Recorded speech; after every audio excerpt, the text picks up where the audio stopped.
Bonsoir mesdames et messieurs, nous accueillons ce soir pour la première fois en pause philo, alors selon le label Médiathèque, Pôle Médiaculture, appellation d'origine contrôlée, pause philo depuis 5 ans, que les pauses philo existent très exactement, elles ont été inaugurées le 4 décembre 2012, 2013, je ne sais plus pourquoi ça fait 5 ans. Et le 4 décembre, donc aujourd'hui, d'ailleurs j'en profiterai à la fin de la pause philo pour faire un petit, pour recueillir vos suggestions et vos commentaires par rapport à cette formule que nous proposons donc, depuis quelques années au pôle Médiaculture. Alors ce soir nous accueillons pour la première fois Marc Schaffner qui est doctorant en philosophie. Alors nous connaissons déjà Marc au PMC puisqu'il animait en tout cas au PMC les samedis philo de l'auditorium. Jusqu'il y a quelques mois, nous proposons de débattre autour de grands sujets philosophiques tels les sciences, l'art, le mal, à partir des interventions d'éminents professeurs de philosophie. Marc est aussi le président de l'association colmarienne nouvelle-née Les Penseurs de Demain. Alors ce soir, vous nous proposez d'interroger le thème de la liberté, d'en savoir plus sur ce concept, puisque comme le souligne Victor Hugo, l'ignorance finit là où commence la liberté. Mais vivre libre, est-il possible? Peut-on goûter à l'existence si nous ne sommes pas libres? Mais encore, la liberté est-elle seulement une réalité à laquelle l'homme peut prétendre ou n'est-elle qu'une illusion?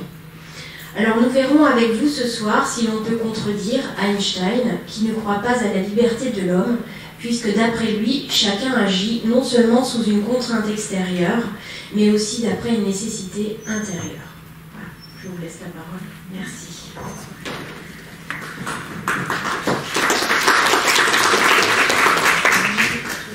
Bonjour à tous, c'est un grand plaisir d'être ici avec vous à l'occasion de cette soirée pause philo consacrée à la philosophie et à la liberté.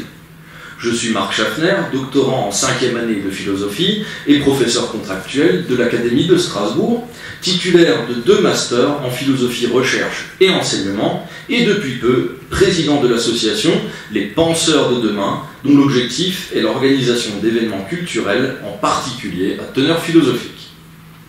Un grand merci donc au pôle Médiaculture de Colmar et à Emmanuel Bilstein pour m'avoir inclus dans le cycle des pauses philo.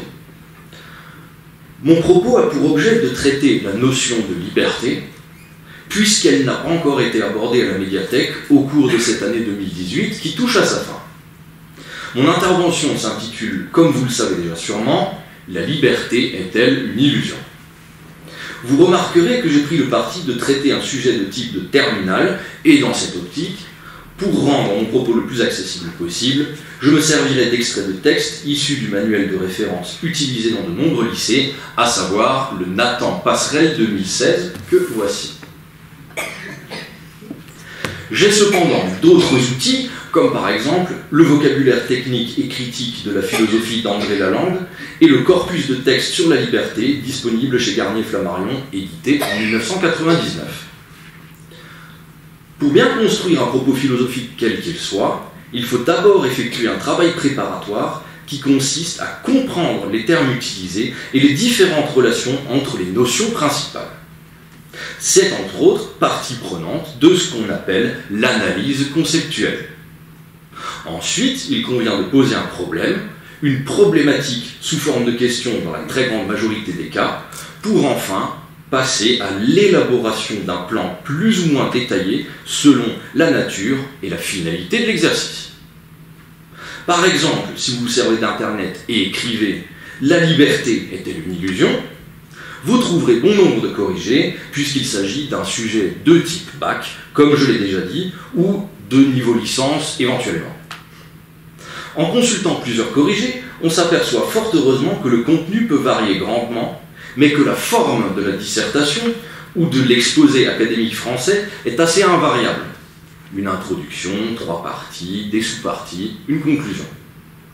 C'est un modèle qui a fait ses preuves et que je respecte aussi dans les grandes largeurs, bien que, dans une conférence comme celle-ci, il est possible de prendre quelques libertés et de s'adapter au mieux aux attentes d'un public et surtout au temps imparti. Je laisse là les généralités d'usage et j'en viens donc au travail préparatoire pour notre intitulé que je répète encore une fois, la liberté est-elle une illusion ? Traditionnellement, lors d'un exposé philosophique, on commence par le plus évident et on s'achemine petit à petit vers le plus complexe. Première chose à signaler dans la structure du manuel de terminale, la liberté fait partie du grand ensemble de notions chapeautées par la morale. On comprend d'emblée que les deux notions, la morale et la liberté, fonctionnent de pair et qu'il aurait été envisageable de ranger la liberté dans l'ensemble intitulé le sujet ou l'individu, ou encore dans l'ensemble constitué par la politique. Les deux autres notions associées à la liberté et à la morale sont le devoir et le bonheur. Donc, au fur et à mesure de mon propos, nous verrons qu'en plus de la liberté, interviendront de manière plus ou moins explicite les notions suivantes, le sujet, autrui, la morale, le devoir, le bonheur, la politique, vivre ensemble, etc. Voilà pour l'analyse notionnelle de départ. Je passe maintenant à l'analyse première des termes du sujet. Vous connaissez tous la devise nationale, liberté, égalité, fraternité. Si beaucoup d'entre nous ne prennent cela que pour de bons mots, ou encore pire pour une vaste fumisterie, il semble qu'en France, historiquement, le terreau pour construire une réflexion sur la liberté soit tout de même assez fertile. Pourtant, lorsqu'on entend l'intitulé que je répète une nouvelle fois, la liberté est-elle une illusion ? Spontanément, on a envie de répondre par l'affirmative. Bien sûr que c'est illusoire, nous ne sommes libres de rien du tout, ou de pas grand-chose, et peut-être que moi, encore moins que tous les autres, si on laisse notre propension à nous auto-apitoyer prendre le dessus. C'est ce que découvre l'enfant en bas âge, surtout si c'est un enfant roi. L'enfant pense que sa volonté est directement agissante et peut façonner le monde selon ses désirs. Il apprend bien vite, comme chacun d'entre nous, que ce n'est pas le cas, et cet apprentissage se fait justement sous la forme d'une cruelle désillusion, pour faire écho au terme de mon intitulé. Il faut donc déjà affiner notre position de départ. La liberté, pourquoi pas ? Mais la liberté absolue, certainement pas. La liberté absolue est une utopie, et je peux le vérifier constamment en me confrontant à la réalité. Si je saute d'un immeuble alors que mon intention première était de m'envoler en battant des bras, je m'écraserai en contrebas car je suis soumis à la gravité. Si je veux que ma main passe au travers du bureau, je m'aperçois que cela ne fonctionne pas en vertu du principe d'impénétrabilité des corps solides qui, grâce à l'expérience, nous apparaît comme une évidence. Il y a par conséquent des limites physiques à ma liberté, mais aussi des limites psychologiques inhérentes à la nature humaine. En effet, force est d'admettre que nous ne sommes ni omniscients, ni infaillibles, ni indestructibles, et que notre existence s'achèvera par la mort. La citation très célèbre de Jean-Jacques Rousseau ajoute une pointe d'inéluctabilité et de fatalité qui est très appréciable. Je cite, « L'homme est né libre et partout il est dans les fers. » Je répète, « L'homme est né libre et partout il est dans les fers. » Et vous trouvez ça donc dans le Contrat social de 1762, au livre 1, chapitre 1, première ligne. Le message peut être perçu de diverses manières, mais je précise toutefois qu'il coïncide avec la conception de l'homme en société par rapport à l'homme, à l'état de nature tel qu'envisagé par Rousseau. Mais je ne m'attarde pas là-dessus, je vous laisse vous renseigner plus avant pour ceux que ça intéresse. J'en viens maintenant au terme d'illusion. Il convient d'abord d'établir une distinction entre illusion et erreur. L'illusion relève de l'erreur, elle trompe l'individu, mais elle constitue en même temps une mystification, une tromperie collective. Corriger nos erreurs dépend de chacun à partir du moment où nous nous rendons compte d'un état de fait, pour peu que nous ayons la volonté de ne pas subsister dans l'erreur. Cependant, l'illusion est une puissance, peut-être pas impossible, mais en tout cas difficile à surmonter. On peut penser à Platon et à l'allégorie de la caverne dans La République, ou plus récemment au film Matrix, très souvent exploité en terminale. Voulons-nous réellement vaincre notre illusion de liberté ? Voilà une manière possible de poser le problème. Dès lors, de nouvelles notions viennent se rajouter à celles que j'avais déjà évoquées. le désir, la conscience et l'inconscient. Si l'absence de liberté est très certainement collective, le désir d'avoir plus de liberté est potentiellement collectif, mais en premier lieu, un désir égoïste. La notion de liberté est donc en tension entre l'individu et la collectivité, entre le je et le nous, voire même entre le je et le tous à l'échelle de l'humanité. Bien souvent, nous avons envie d'être plus libres qu'autrui ou de faire des entorses à notre conduite.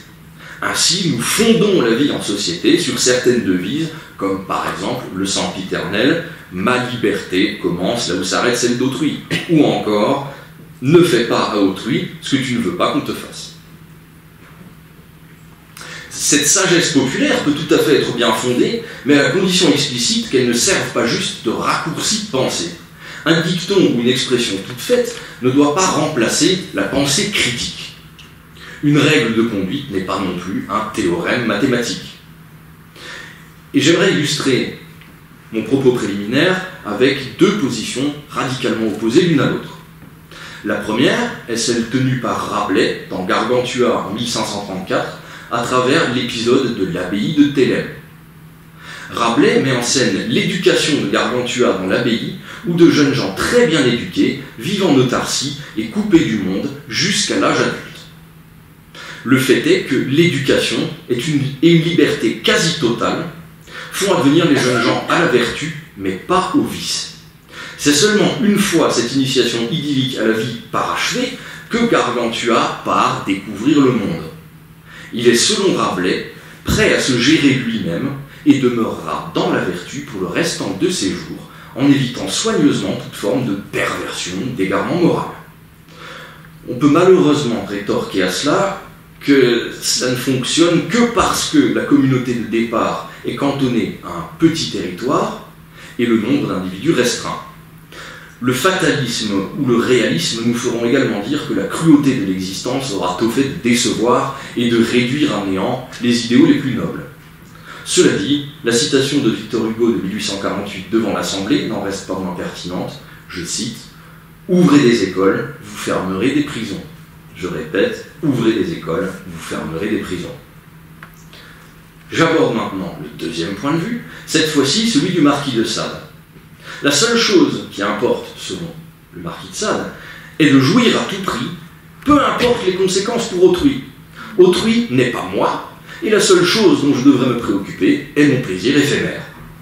Donc, si ma liberté se fait aux dépens d'autrui, tant mieux. Et la morale n'est qu'un parage inutile à ma jouissance. Cependant, il faut opposer à Sade qu'une société ne peut se fonder sur ce mode de fonctionnement. Pour que la pensée individualiste sadienne s'applique, il faut que la société soit vertueuse et que quelques dépravés ou libertins sans aucune empathie pour autrui profitent du système préexistant.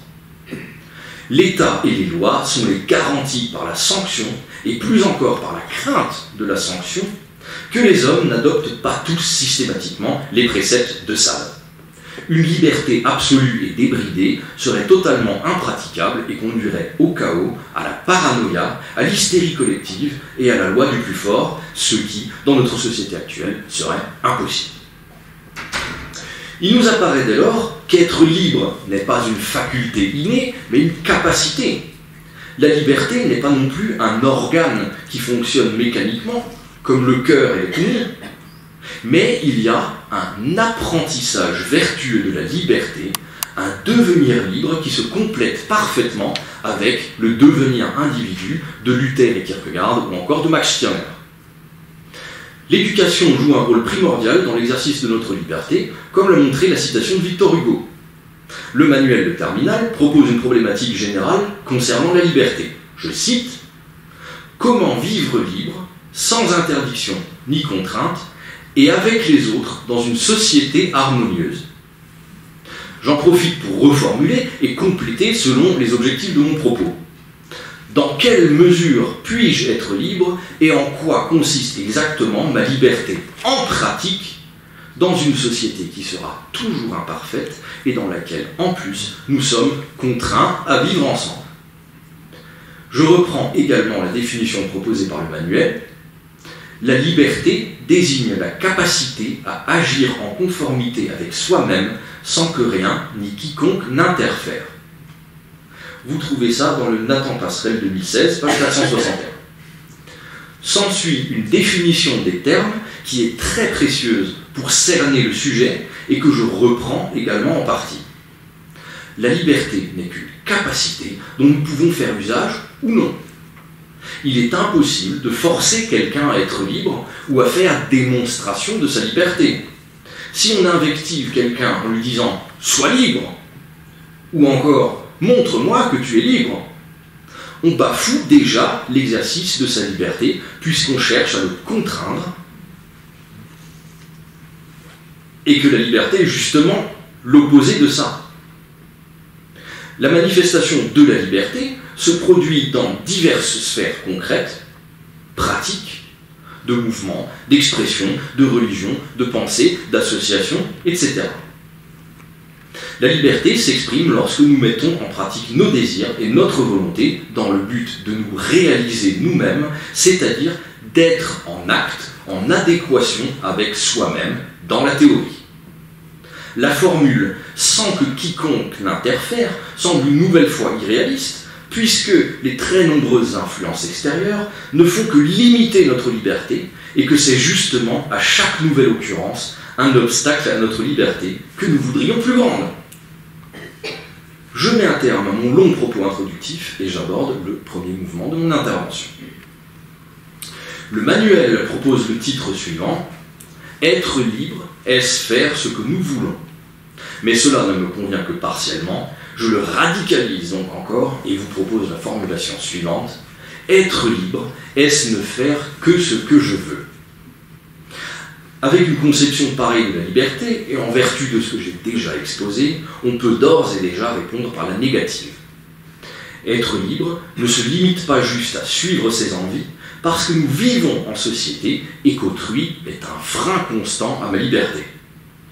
Reste donc la possibilité d'être libre en étant seul, ce qui nous est impossible à moins de vivre comme un ermite. Mais même l'ermite ne dépasse pas les limites qu'impose la condition elle-même. Qui plus est, l'ermite n'est pas né ermite, mais l'est devenu.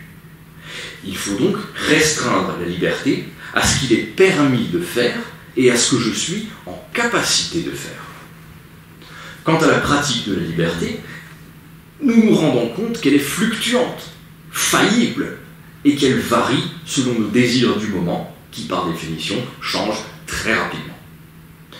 Par conséquent, l'expression de notre liberté peut faire ou défaire les choses et pourrait ne concerner en fait que des décisions très importantes, unilatérales et peut-être même irrévocables. La volonté libre et éclairée apparaît comme une chimère. Nous sommes systématiquement influencés dans nos décisions. Thomas Hobbes, dans le Léviathan de 1651, donne une définition de la liberté qui correspond à l'absence d'entrave de manière universelle. L'extrait de texte se trouve dans le manuel à la page 464. La liberté n'est en fait que la capacité de se mouvoir, d'aller ailleurs, sans qu'un contenant quelconque puisse l'empêcher. Je cite, « Les mots de liberty ou de freedom désignent proprement l'absence d'opposition. J'entends par opposition les obstacles extérieurs au mouvement et peuvent être appliqués à des créatures sans raison ou inanimées, aussi bien qu'aux créatures raisonnables. » Fin de citation. On comprend mieux que pour savourer d'une part la liberté et comprendre de l'autre ce qu'elle est, il faut au préalable en avoir été privé. L'exclamation du prisonnier qui dit, vous pouvez penser au Dalton par exemple, « enfin libre », prend ce faisant tout son sens. Pour Hobbes, la liberté s'applique de la même manière pour l'eau qui s'écoule et pour l'être humain qui va d'un point A à un point B. Il met ainsi en évidence que la notion même de liberté ne peut qu'être attribuée à un corps capable de mouvement et pas à un concept ou à un objet ou un ensemble inerte. J'aurais d'ailleurs pu tout à fait commencer mon propos par cette définition-là. Ce qu'il convient de retenir ici est que l'idée que la liberté est systématiquement associée au mouvement. En ce qui concerne l'homme, la définition strictement physique n'y suffit pas. Elle est un bon point de départ qu'il faut compléter. Nous ne sommes pas comme les objets ou les animaux. Il faut donc autant que possible investir la liberté de mouvement par une raison intérieure, un motif, un pourquoi. Le sujet désire ardemment être à l'origine de ses propres actions, ou au moins être la cause de ses actions. C'est l'extrait de texte qui suit dans le manuel qui propose une solution sous la forme d'un compromis. Rousseau, dans les lettres écrites de la montagne de 1764, introduit le fait d'être libre tout en étant dépendant. Ainsi, la liberté s'oppose à la servitude, mais un homme libre peut l'être tout en se soumettant à l'État. L'homme n'est pas indépendant puisqu'il se soumet aux institutions pour avoir le droit de vivre avec les autres tout en ayant une garantie, c'est-à-dire un droit à la propriété et à la sécurité garanti par l'appareil étatique. Cela ne s'applique évidemment qu'au régime démocratique ou disons non totalitaire ou non autoritaire. Être libre peut donc se traduire par l'obéissance ou la conformité à la volonté générale sans jamais être soumis à une volonté particulière. Autrui n'est pas supposé avoir plus de droits que moi ou pouvoir me contraindre à faire quelque chose que je ne veux pas en dehors du cadre de la loi dans une société démocratique efficiente. D'après Rousseau, la loi libère et protège alors d'autrui qui est mon oppresseur en puissance. L'homme libre est autonome parce qu'il est d'accord de se soumettre à la loi en contrepartie de sa sécurité et de son droit à la propriété. Mais tout cela remet en cause le fait de penser naïvement que nous sommes maîtres de nos existences, que nous n'écoutons que nous-mêmes ou que nous puissions nous connaître durablement. Notre liberté est rigoureusement soumise à condition, d'une part parce que notre volonté ou notre moi est fluctuant, d'autre part par l'État. Cela m'amène directement au second mouvement de mon propos. Je reprends la question suggérée par le manuel « Avons-nous un libre arbitre ?» Et je la combine pour le deuxième moment avec la question qui en découle immédiatement « Voulons-nous vraiment être libres ?» Concernant la question du libre arbitre, force est de constater que les philosophes sont relativement pessimistes. Je vous donne les titres d'extrait que propose le manuel dans l'ordre respectif pour Thomas d'Aquin, Nietzsche et Spinoza. Et si le libre arbitre n'existait pas, à qui profite l'idée du libre arbitre? Et enfin, l'illusion du libre arbitre. Alors, partant de là, ce qu'il faut bien comprendre, c'est que le libre arbitre absolu, intégral, tout comme la liberté absolue, n'existe pas. Certes, nous avons une capacité de juger et de décider, mais ce jugement lui-même ne provient pas d'une espèce de toute-puissance d'un sujet, d'un individu absolu qui pourrait se permettre de ne se rapporter qu'à lui-même sans aucune influence extérieure a priori. D'ailleurs, un sujet ne peut pas se constituer de lui-même, il n'existe que parce qu'il a été jeté au monde et parce que l'extériorité est constitutive du sujet, constitutive de ce dernier. Il faut d'abord qu'il y ait une naissance dans le monde et une éducation, un rapport à autrui constant pour qu'enfin il puisse seulement par après y avoir l'émergence possible d'un libre arbitre partiel et toujours et encore conditionné. Même l'individu le plus égoïste, du moins en apparence, qui veut être à son propre fondement, comme le propose Max Stirner dans L'unique et sa propriété de 1844, en disant que le moi est sa propre cause, son propre fondement, ne peut le faire que parce qu'il a reçu une éducation des autres hommes. Il n'y a pas d'autonomie absolue du sujet. Il y a toujours des causes qui nous déterminent et nous échappent simultanément, même si nous pensons être totalement conscients et libres dans nos décisions. Certains pensent qu'il n'y a même que ces causes-là, que les causes extérieures dans la constitution du sujet, d'où l'émergence de certains behaviorismes radicaux, ou plus récemment de la science comportementale qu'on utilise par exemple en criminologie. Les hommes sont en fait encouragés à croire en le libre arbitre, d'une part pour échapper au déterminisme et au fatalisme, sinon nous n'aurions plus aucune raison de faire quoi que ce soit en notre nom propre, et d'autre part, parce que c'est un outil pour enfermer les individus dans un carcan qui détermine ce qu'il est permis ou non de faire. Le libre arbitre ne serait alors qu'un artifice subordonné à la morale et au droit. Tout le monde doit assumer ses actes devant la loi, au sein de la société, mais surtout ne pas excéder un certain degré de ce qu'il est permis de faire ou de dire.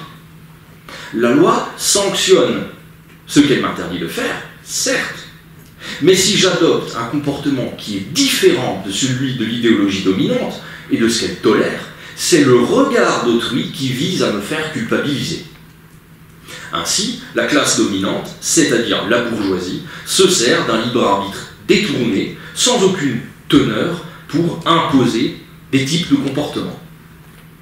Ce faisant, la bourgeoisie agit dans le sens de l'État en complétant ce qu'il impose déjà par les lois. Ainsi, les têtes agitées, comme les appelle Max Stirner, se voient restreintes dans leurs possibilités d'action et de réflexion.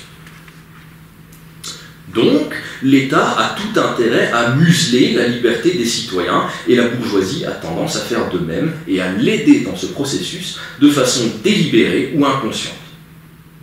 Mais en plus de ces premières barrières, si nous réfléchissons à ce que nous faisons en comparaison de ce que nous voudrions faire, on se rend compte que nous ne faisons pas usage de notre liberté autant que nous le pourrions. Cela m'amène à poser à nouveau la question de manière frontale, tout comme le manuel le fait, voulons-nous vraiment être libres ? Dans bien des cas, nous sommes prêts à sacrifier une partie de notre liberté pour un asservissement consenti pour de très nombreuses et mauvaises raisons. Parce que c'est commode, facile, pratique, rassurant, parce que ça a toujours été comme ça, par conservatisme, par lâcheté, par confort, etc. Fort heureusement, il y a des individus et des peuples entiers qui, tout au long de l'histoire, ont décidé qu'ils ne seraient pas asservis et qu'ils allaient agir pour leur liberté. Les méthodes sont nombreuses, insurrection, manifestation, création d'un nouveau parti politique, et bien sûr, le point de départ de tout cela n'est autre que le système éducatif. Plus la population est instruite, plus le débat sera constructif et plus il y aura de contre-pouvoirs. Mais que faire alors pour assumer pleinement, ou disons autant que possible, sa liberté ?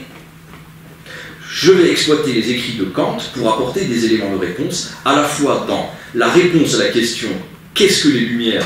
de 1784 et dans la critique de la raison pratique de 1788. Dans la philosophie morale de Kant, et d'ailleurs dans toute la tradition philosophique occidentale, il faut d'abord rappeler certains fondements que nous avons tendance à oublier par paresse et par lâcheté en vertu de l'individualisme le plus médiocre. Un état de droit ne se fonde pas sur les droits de l'individu, mais sur ses devoirs. Il y a des droits parce que les très nombreux et très contraignants devoirs de chacun sont d'abord remplis au préalable. Une société où il n'y aurait que des droits et plus aucun devoir ne pourrait pas fonctionner du tout. Une société dont les membres rechignent à accomplir leurs devoirs les plus élémentaires, comme la nôtre, tend vers la médiocrité. Kant nous explique alors qu'être libre, ce n'est pas avoir quelques petits droits par-ci par-là dont je jouis petitement et bêtement dans mon coin. Être libre, c'est faire son devoir, c'est écouter la loi morale. Il n'y a pas de liberté sans une immense responsabilité.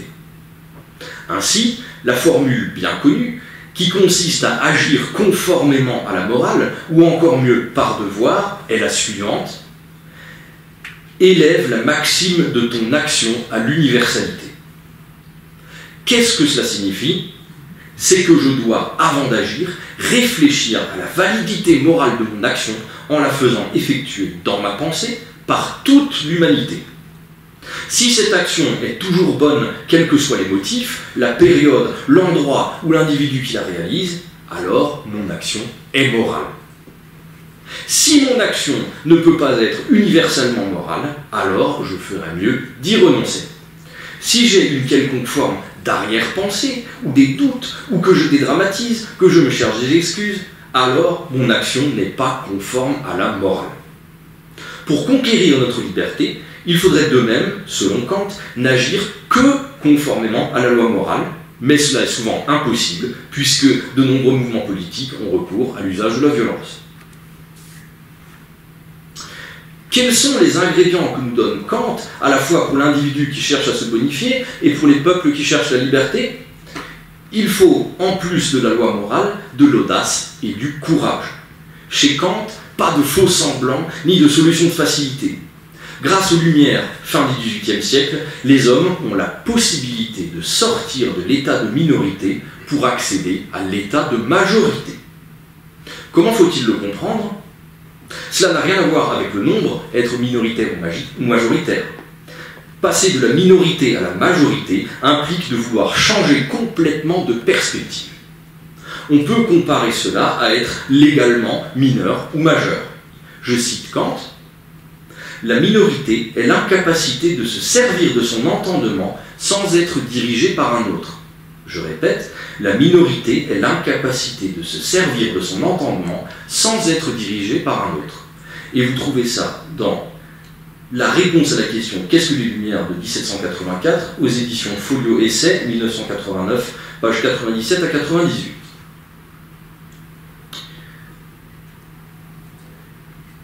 Être minoritaire est bien ce qu'il se passe lorsque l'enfant obéit à ses parents dans une famille. Mais Kant applique l'état de minorité à des hommes pourtant adultes et précise que c'est entièrement de notre faute si nous ne voulons pas en sortir. Il faut donc du courage et de l'audace pour oser penser, oser se servir de son propre entendement par opposition à la lâcheté, la paresse et la facilité que j'évoquais tout à l'heure. Les hommes ont tendance, une fois qu'ils ont atteint l'âge adulte, à se chercher de nouveaux tuteurs comme des parents de substitution pour les guider et décider des choses à leur place.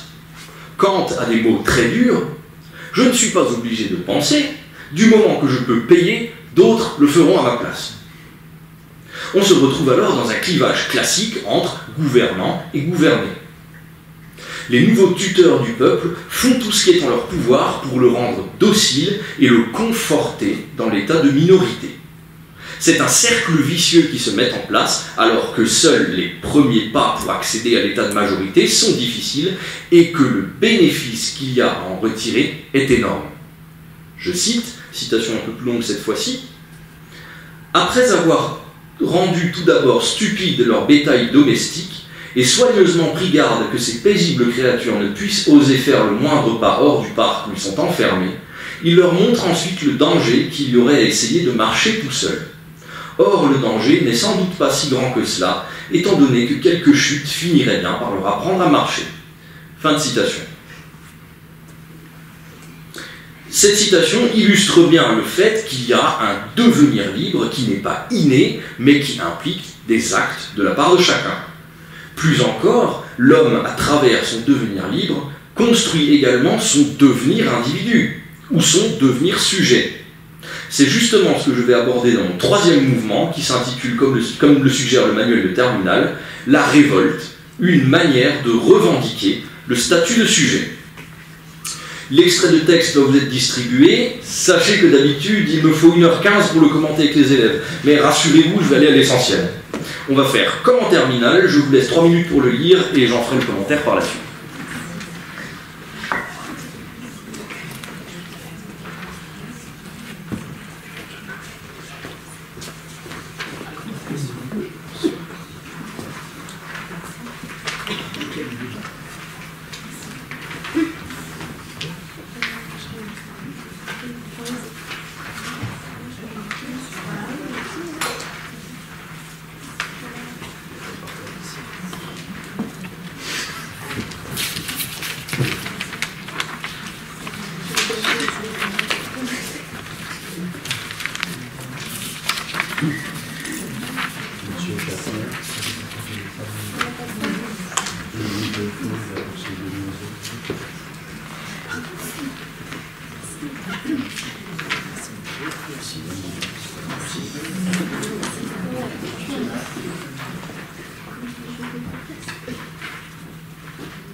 C'est donc le texte du bas, hein, le texte d'Albert Camus.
Vous y êtes à peu près? Très bien.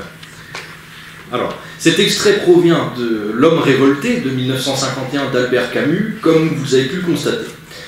Je vais faire comme si vous étiez des élèves en train de découvrir le texte et ne pas le situer dans l'heure. J'attribue brièvement les étiquettes d'usage à Albert Camus, penseur humaniste du XXe siècle appartenant au mouvement absurde et à l'existentialisme. Premier constat très important pour ce texte, il décrit les étapes psychologiques qui mènent à la révolte, mais s'applique aussi bien à un peuple ou à un groupe d'esclaves qu'à un individu qui serait victime de maltraitance. On observe très clairement que nous sommes dans un long processus de libération qui coïncide avec le fait de devenir sujet. Le terme clé au début de l'extrait est celui de prise de conscience qui amorce la révolte. C'est un changement radical. Il y avait un avant et il y a un après la prise de conscience. On réalise pleinement quelque chose de manière instantanée, sans intermédiaire, et qui va pousser à la révolte. À ce moment-là, on ne sait pas encore ce que sera l'après, mais on n'acceptera plus que les choses restent comme avant. La prise de conscience s'accompagne de ce qu'on appelle en sociologie un principe d'identification. Ce dernier consiste en une cause, une idéologie, une finalité qui va fédérer les individus. Vous connaissez l'expression d'autant plus intéressante qu'elle part du sujet qui s'approprie l'objet. Je me suis reconnu dans telle ou telle chose. Ce principe est certes souvent temporaire, mais son pouvoir d'attraction est très puissant et conduit à l'action. Camus prend ensuite le parti de parler d'esclaves et donc de maîtres. Vous connaissez peut-être la dialectique du maître et de l'esclave de Hegel, mais je ne m'appesantis pas là-dessus. Le fait est que sans l'esclave, le maître n'est plus maître de rien. Il ne peut être maître que parce que l'esclave consent à être esclave. Fait psychologique intéressant, ce n'est pas l'action la plus violente ou la pire, ce n'est pas la méchanceté ou l'injustice à son paroxysme qui font que l'esclave va se révolter. C'est l'action de trop, même si elle est souvent anecdotique comparée à certaines autres. Elle est l'action qui marque la rupture, même si elle est moins grave ou moins préjudiciable que certaines autres exactions déjà commises auparavant par les maîtres. L'expression que vous connaissez tous et qui illustre bien ce passage de la rébellion est la suivante: c'est la goutte d'eau qui fait déborder le vase. L'esclave, avant la révolte, agissait par crainte et par autopréservation. Il se disait qu'il y aurait sûrement des jours meilleurs et que la patience le préserverait d'une sanction immédiate violente, des coups. Mais les jours meilleurs n'arrivent pas d'eux-mêmes, ils ne tombent pas du ciel. L'esclave réalise alors que le mouvement de révolte, qu'il faut passer à l'action et devenir acteur de sa propre existence. Il comprend qu'il est homme au même titre que les maîtres. La révolte n'est pas un petit mouvement timide, ce n'est pas un pétard mouillé. Non, la révolte est une éruption volcanique. Et qui plus est, ce mouvement est rétroactif. C'est-à-dire que l'esclave ne se révolte pas contre un seul ordre, ou bien temporairement. Il se révolte tout entier au nom de toutes les exactions qu'il a dû supporter jusqu'à présent. Dans ce rejet massif, ce rejet en bloc, il condamne l'intégralité des méfaits dont il a été la victime et remet ce faisant en cause son statut même d'esclave. Il n'est pas dans le refus, il est dans une lutte qui remet en cause toute la hiérarchie de l'ordre social existant. Et il n'est pas question de repenser la structure en améliorant quelque peu la condition des esclaves, en faisant quelques concessions, par exemple, moins de coups de bâton et une nourriture moins infecte le vendredi. L'esclave veut être l'égal des maîtres pour qu'il n'y ait plus ni les uns ni les autres. Cette résistance irréductible devient une cause suprême, placée au-dessus de tout, pour laquelle il vaut la peine de vivre et de mourir, et même de donner sa vie au besoin. La cause devient le bien suprême qui va, à travers la révolte, poser de nouvelles bases pour la société et le vivre ensemble. Je conclus très brièvement mon propos. La liberté est-elle une illusion? Oui, très certainement, mais nous pouvons apprendre à devenir plus libres. La lutte des classes chez Marx n'est pas quelque chose de figé, mais un rapport de force sain et constructif entre le prolétariat et le patronat qui n'a de cesse d'évoluer et qui construit plus qu'il ne détruit. En effet, Marx n'est pas un philosophe de la liberté, mais un penseur de la libération du fait de toujours se libérer. Je n'ai pas traité directement de certaines questions, comme par exemple celle de la liberté de presse que nous pourrons aborder pendant le débat. Je n'ai pas non plus posé ouvertement la question de savoir si l'État est l'ennemi de la liberté, mais je l'ai traité de façon transversale. Quant à la question de savoir si la société peut se passer de l'État, la réponse est oui, comme le montrent les travaux de l'anthropologue et ethnologue Pierre Clastre dans son ouvrage « La société contre l'État » de 1974. Dans quelques tribus, dont celle des Tupi-Guarani, le chef n'a aucun pouvoir de coercition. Au contraire, il est celui qui veille à ce que jamais la violence ne soit utilisée. Le chef n'a que deux rôles, toujours éviter la violence avant qu'elle ne puisse apparaître et maintenir les traditions en l'état existant. Mais ce qui est valable dans une société tribale de quelques centaines d'individus ne l'est pas forcément dans nos sociétés mondialisées. Pourtant, la question du chef, de la hiérarchie sociale et des élus reste entière. Les individus semblent lassés d'élire des hommes pour ensuite devoir les craindre et les haïr. Peut-être faudrait-il, comme le suggère Max Stirner, élire des hommes qui ne servent pas uniquement leurs intérêts personnels, mais qui font, au nom du bien public, ce que nous voulons, voire même ce que moi je veux. Je vous remercie.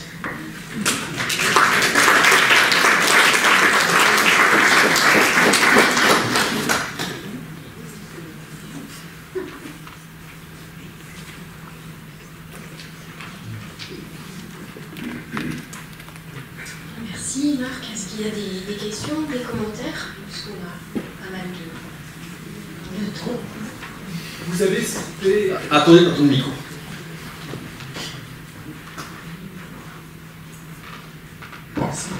Vous avez cité en introduction le ternaire républicain. Liberté, égalité, fraternité. Je l'arrêterai simplement sous les deux premiers termes. Liberté, égalité.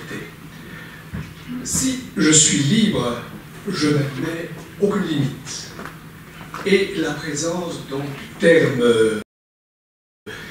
égalitaire, enfin de l'égalité, est contradictoire. Les deux termes s'opposent, une contradiction des termes. Je ne parle pas de la fraternité, c'est une tarte à la crème. Mais je pense même, vous citiez Stirner, si Stirner a lu ou entendu une fois ce ternaire, il a dû mourir de rire. Assurément. Donc l'illusion, pour moi, vient de la juxtaposition des deux termes. Et j'aimerais vous entendre discourir sur ces deux termes. Tout à fait. Alors, comme donc, tout le travail d'analyse conceptuelle qui a été fait au début allait dans ce sens-là. Hein. Donc cette liberté, il faut bien comprendre qu'elle n'est pas illimitée, qu'elle n'est pas absolue, d'abord à cause des contraintes physiques, ensuite des contraintes psychologiques, et enfin des contraintes morales. Donc déjà, ça restreint le champ énormément. Et ce que les gens ont tendance à oublier, quand on peut entendre parfois l'homme de la rue dire « Mais non, on est égaux, égalité, on est pareil », mais pas du tout. Ce n'est pas une égalité naturelle, ce n'est pas une égalité innée, ce n'est pas une égalité de fait, c'est une égalité artificielle qui a été créée pour le vivre ensemble. Et vous avez parlé de Max Stirner. Alors il y a plusieurs écrits de Max Stirner en dehors de l'unique et sa propriété. La plupart des gens ne les connaissent pas, il y a une dizaine d'articles, etc. Et il va encore plus loin que ça. Il dit que ce genre de devise et que la liberté est un outil du pouvoir pour calmer les têtes agitées, hein, cette fameuse expression. Et il va encore beaucoup plus loin que ça. Le christianisme et la religiosité n'est encore une fois qu'un outil. Et encore pire, tenez-vous bien, l'amour n'est aussi qu'un outil de tranquillité, en fait, un outil d'apaisement qui permet à l'État de régner sur le peuple.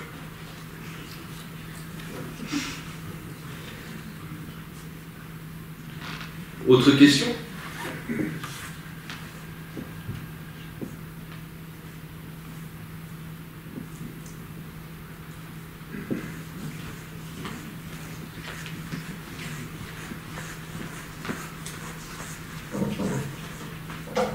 Merci.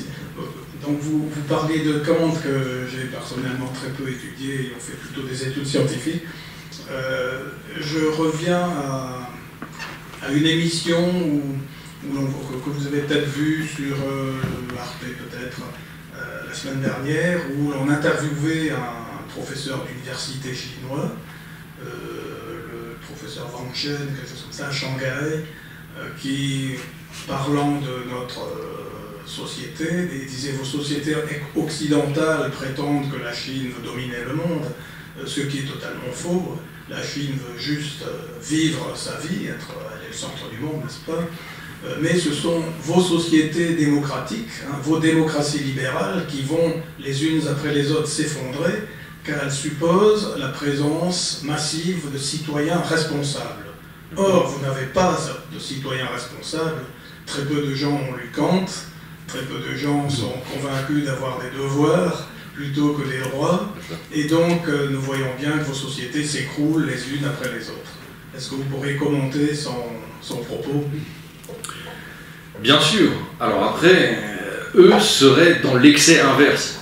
C'est-à-dire que chez eux, il n'y a que le devoir, et c'est le devoir qui est tellement vertueux qu'on en oublie tous les droits. Et on en oublie surtout le devenir individu. Et voilà une chose qui, la solution parfaite se trouverait dans la synthèse des deux.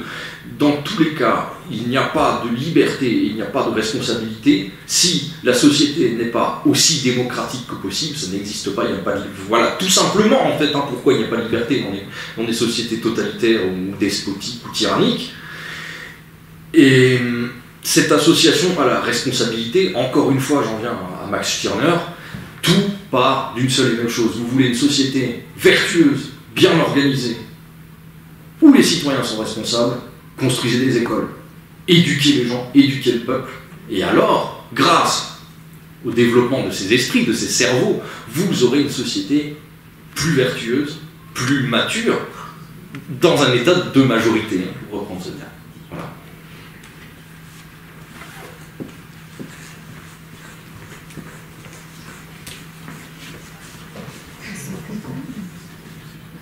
merci. Excusez-moi, juste deux remarques.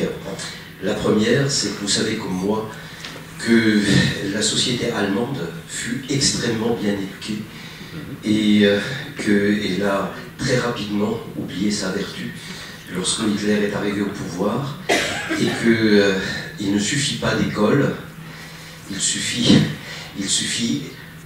de comprendre Kant lui-même, parce que c'est vrai que lors du procès Eichmann, pour dire « j'ai fait mon devoir », vous savez bien, c'est référé à Emmanuel Kant et à mécompris Kant, parce qu'il ne s'agit pas seulement de faire son devoir, il s'agit de penser ce devoir à partir de l'universel, vous l'avez bien dit. Je dis ça parce que l'école parfois ne suffit pas. Et nos extraordinaires sociétés occidentales, comment dire, si cultivées et si savantes, ont été et vont sans doute aussi aller vers des extrémités qui n'ont pas grand-chose à voir avec la vertu. Donc il va falloir encore autre chose. Ça, c'est la première remarque. La deuxième concerne votre référence à Stirner, qui m'a un peu étonné, puisque c'est quand même la mise en avant absolue de l'individualisme, et que, évidemment, la question de la liberté est une question qui comporte plusieurs paradoxes. Le premier étant la distinction entre la liberté politique, que vous l'avez indiqué, la liberté psychologique, métaphysique, etc. Et même physique, hein, tout simplement. Oui, même physique, mais l'essentiel là, mais en tout cas la psychologique en général. En ce qui concerne la politique, simplement pour revenir là-dessus, la liberté chez les anciens était effectivement essentiellement la liberté politique. La liberté dite psychologique est arrivée plutôt avec le christianisme, disons Saint-Augustin, etc., c'est-à-dire le libre arbitre. Alors, vous en avez dit un certain nombre de choses, entre autres Nietzsche qui a dit oui, on nous a mis ça pour non seulement nous rendre responsables, mais pour nous rendre coupables. Vous connaissez ces textes-là. Mais entre cette responsabilité-là et puis la question politique, parce que la question politique, et vous l'avez bien montré, je vais vite, hein, la question politique, vous l'avez montré, c'est celle du XVIIIe siècle. Parce que c'est à partir du XVIIIe siècle, et Hobbes le prépare, c'est à partir du XVIIIe siècle que la question politique se pose. Et la première citation que vous avez donnée, à savoir « L'homme est né libre et partout il est dans les fers », lorsque Rousseau l'écrit, ne va pas de soi, parce que l'homme n'est pas né libre. C'est-à-dire, et c'est encore vrai aujourd'hui, parce qu'au moment où Rousseau parle, l'homme n'est pas né libre. C'est-à-dire, il l'est sans doute aujourd'hui, mais il ne l'est pas non plus, de toute façon, jusqu'à un certain point. Et donc, quand il dit que partout il est dans les fers, il parle vraiment de la liberté dont parle Camus aussi après, c'est-à-dire de la révolte ou de ce que fut la révolution, c'est-à-dire se penser soi-même, et là, le rapport que vous faites entre, évidemment, Rousseau et Kant, par rapport à la morale, convient tout à fait. Maintenant, ça, c'est quand même notre affaire aujourd'hui. Est-ce que la question de l'individualisme, c'est-à-dire chez Stirner, ne l'a... comment dire par exemple, est-ce qu'elle ne la met pas dans une situation difficile? C'est-à-dire, est-ce qu'il s'agit vraiment de la liberté de l'individu ou de la liberté du citoyen? C'est-à-dire, c'est du citoyen dont il s'agit. Aussi bien, je dirais, chez Rousseau, évidemment, et d'abord, parce que c'est dans le contrat social et la construction du citoyen dont nous parlons, mais aussi chez Kant, parce que chez Kant, la personne morale est aussi le citoyen en tant que tel, beaucoup plus que l'individu. Est-ce que c'est pas l'individualisme qui nous a fait complètement dévier de notre liberté? Voilà, c'est la deuxième question, elle est un peu... D'accord. Alors, donc à votre première question, donc vous avez interrogé cette... vous avez dit, vous vouliez en venir au point de dire que construire des écoles ne suffit pas. Évidemment, le modèle de l'abbaye de Thélème ne fonctionne pas, ou seulement pour certains. Peu importe comment ça évoluera, je pense que Sade est beaucoup plus proche avec le vice et la vertu, est beaucoup plus proche de la réalité que ne l'est Rabelais, hein, très clairement. Très clairement, donc oui, construire des écoles ne suffit pas, mais autant avoir des vices éduqués et peut-être moins nuisibles pour le reste de la société. Deuxième point, ce qu'il faut bien comprendre avec Stirner, avec l'unique et sa propriété, que ce soit au niveau du citoyen ou de l'individu, à la rigueur, dis bien, hein, à la rigueur, peu importe, ce qu'il faut bien comprendre en lisant l'unique et sa propriété, et on ne peut pas le lire sans avoir lu les autres textes de Stirner, notamment les faux principes de l'éducation, ce qu'il faut bien comprendre, c'est que... je perds le fil, excusez-moi. Ce qu'il faut bien comprendre, c'est que l'unique et sa propriété n'est pas juste un ouvrage politique, n'est très certainement pas un ouvrage à mettre au profit de l'athéisme, mais est un espèce de manuel citoyen et républicain au même titre que le Prince de Machiavel. Stirner fait quelque chose que Marx ne supporte pas. Dans l'idéologie allemande, il y a des pages et des pages et des pages entières de Marx contre Stirner, avec des citations chocs du style Stirner prend des coups, mais il est maître du bâton qui les donne, etc. etc. Marx veut une lutte des classes très nette, une lutte des classes du prolétariat contre la bourgeoisie. Stirner veut la même chose, mais il appelle le prolétariat à se comporter comme des bourgeois, à rentrer dans un individualisme beaucoup plus fort qu'un vulgaire individualisme sociologique. Et son message est le suivant, il dit au prolétariat, comporte-toi comme un bourgeois. Voilà.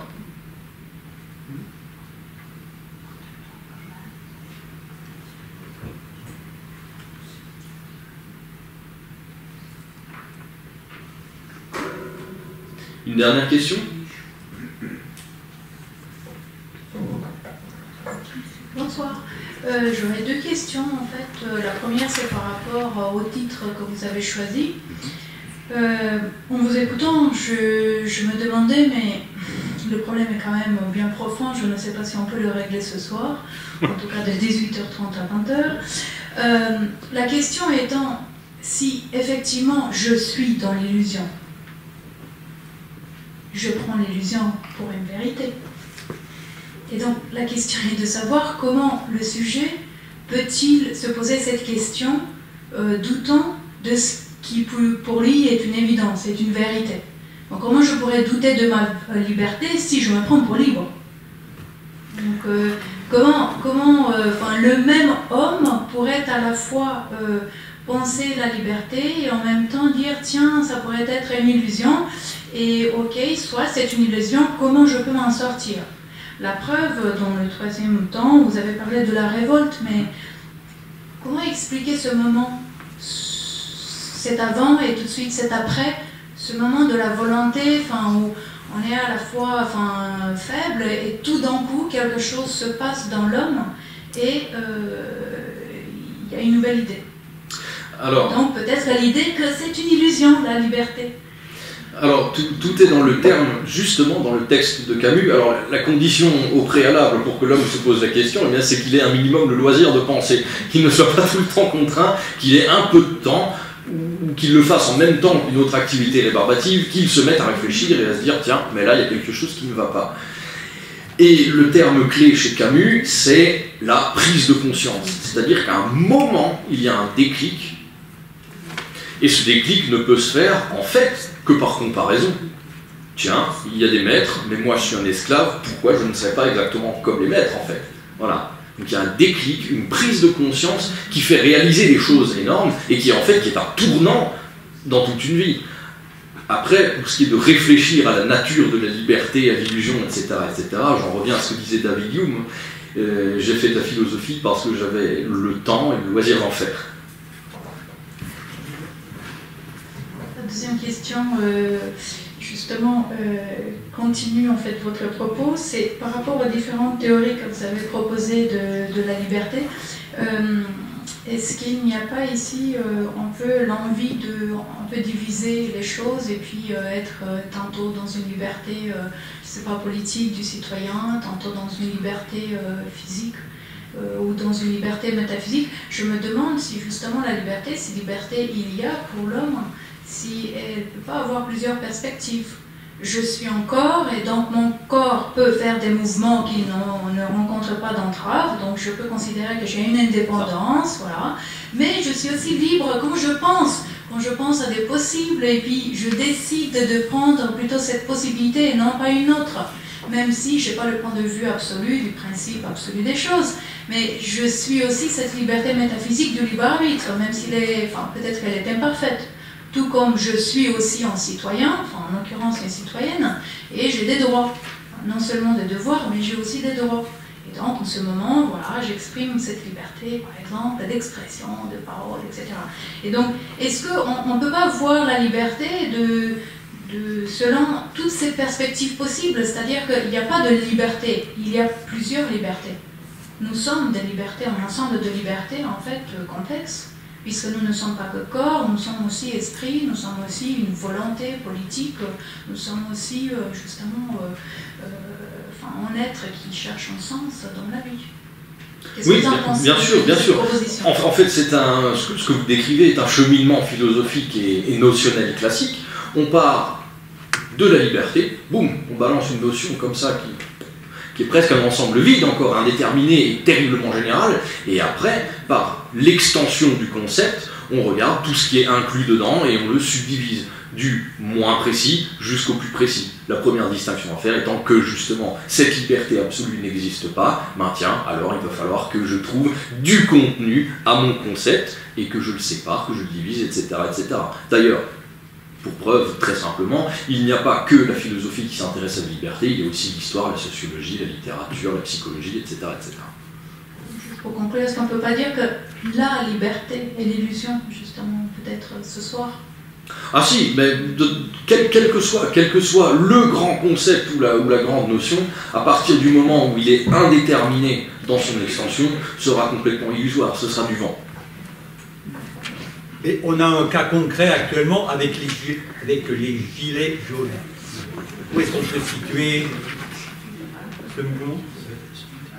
Est-ce que vous pouvez être un peu plus précis dans la question, sinon ça... Il y a X millions de personnes qui participent, qui pensent que c'est un mouvement qui est plutôt positif, quoi. Donc, ici, comme on est en train de discuter, et là c'est un cas vraiment concret, je me pose la question, où est le curseur, ou enfin, être un peu plus clair, voir un peu plus clair avec ce problème. Alors, il faut distinguer, dans ce genre de moment, il faut distinguer le fond et la forme. Quand il y a un mouvement politique, une manifestation ou autre, donc un vrai mouvement, un mouvement citoyen d'ailleurs, on se rend compte qu'il y a un problème de fond, un mal-être, un symptôme de quelque chose qui ne va pas, tout simplement. Et après, dans la mise en forme, il y a des choses qui sont regrettables et qui ne sont pas souhaitables et qui ne font pas avancer de manière constructive les choses. Très clairement, manifester, oui, casser gratuitement, pas forcément, et ainsi de suite. Mais, alors après, je ne rentre pas dans le débat sur ce mouvement particulier. Je pense que faire usage de son droit de manifester et de s'exprimer en un contre-pouvoir contre un État quel qu'il soit est presque toujours une chose saine. Mais il y a l'art et la manière, et le problème à l'heure actuelle, c'est qu'il n'y a plus de leaders d'opinion ou de personnes qui sont capables de fédérer un mouvement. À chaque rond-point, on a une autre appartenance politique qui a fait de la récupération, et les gens ne sont même pas d'accord avec le type qui est 500 mètres plus loin. Et c'est peut-être une des pistes ou une des choses qu'il faudrait pour la citoyenneté à l'avenir, ce serait de retrouver deux grandes causes, peut-être une conscience de classe qui a été complètement perdue et détruite par l'individualisme, etc., etc. Bonsoir monsieur. Donc en somme, on peut dire nous sommes libres comme des prisonniers de taper sur la gamelle.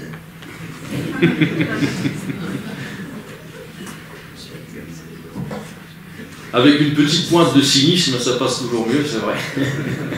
Donc, belle citation.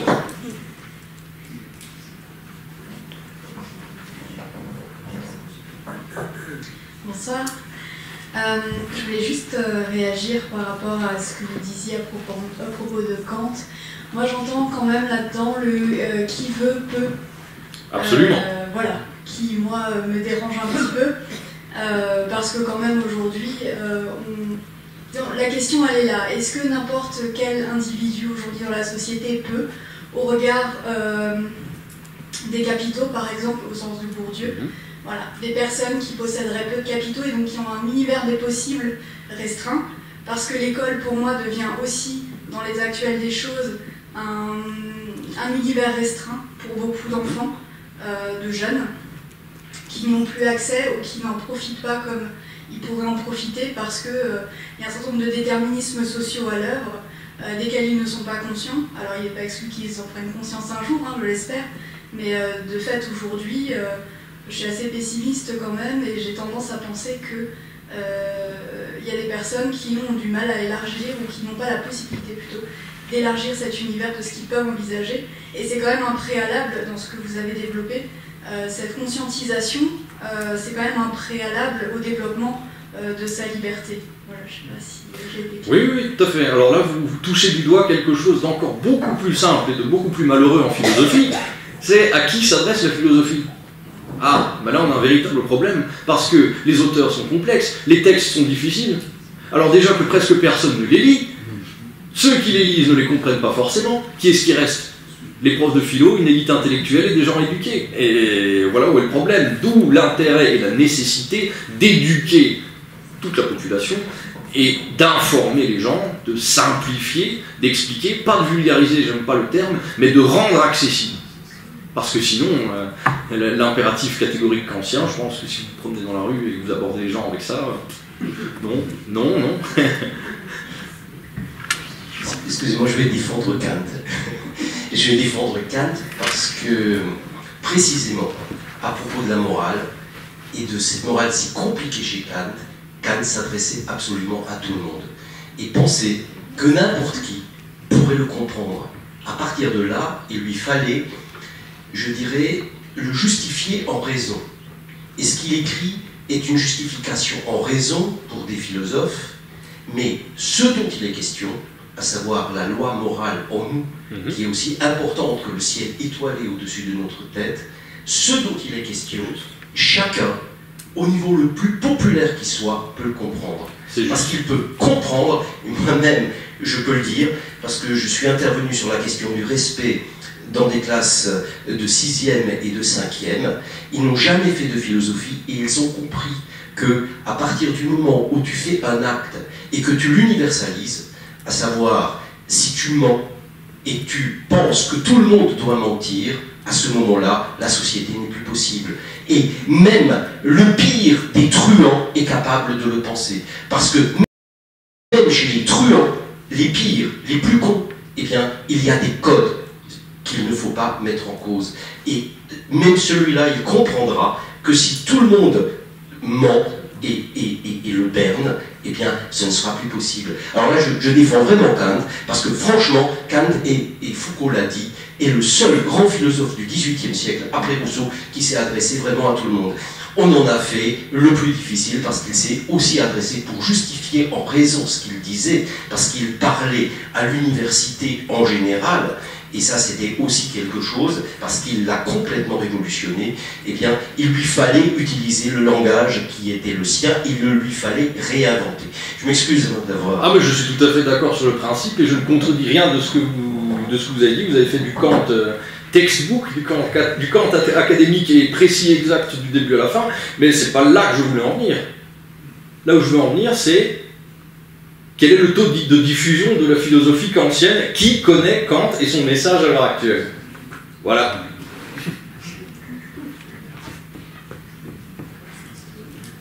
C'est pour ça qu'on vous invite précisément, que les pauses philo existent, enfin, si je peux me permettre. C'est pour essayer de, non pas de vulgariser, puisque vous n'aimez pas ce terme, mais rendre accessible et... Voilà. Alors, bien sûr, on répond pas à une question en 1h30. Le problème de la vulgarisation, c'est qu'on a l'impression que c'est très bien, mais en fait, on prend les gens de haut. C'est comme si on jetait de la confiture au cochon en disant « Ah oui, je fais de la vulgarisation scientifique ou philosophique ou autre. » Non. En fait, ce qu'il faut faire, c'est prendre le temps d'expliquer la totalité de la chose en partant du tout début et en restituant à monsieur tout le monde l'intégralité du contenu conceptuel. Et c'est ça qui est difficile. Voilà.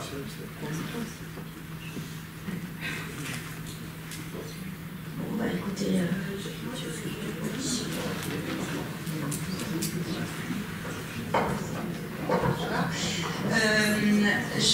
je pensais aux personnes. Je pensais au personnage de Don Quichotte, qui lui vit la réalité, il imagine la réalité, il se sent libre, je pense qu'on peut l'imaginer libre, parce qu'il imagine la réalité, il est libre d'imaginer la réalité. Et il peut aller loin, il peut aller jusqu'au bout. C'est-à-dire que liberté et illusion, moi je le vois, Don Quichotte. D'accord. Bah, oui, pourquoi pas. L'exemple est bon, mais c'est une liberté, toujours et encore, c'est une liberté de penser, ce n'est pas une liberté en acte, ni une liberté de fait. Oui, parce que c'est un personnage littéraire. En plus. Parce que je ne vois pas tellement de personnages en littérature, par exemple, qui peuvent... où on peut associer comme ça cette liberté, parce que la réalité est complètement imaginée. On peut penser à l'ingénu aussi à ce moment-là, puisqu'il découvre complètement une société dont il n'a jamais rien vu, et il agit comme un homme, il est presque comme l'homme à l'état de nature décrit par Rousseau, en fait.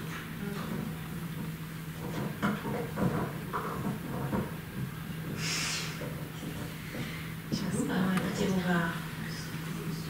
va s'arrêter là s'il n'y a pas d'autres questions. Voilà. Merci beaucoup. Merci à vous tous. Et très bonne soirée à vous.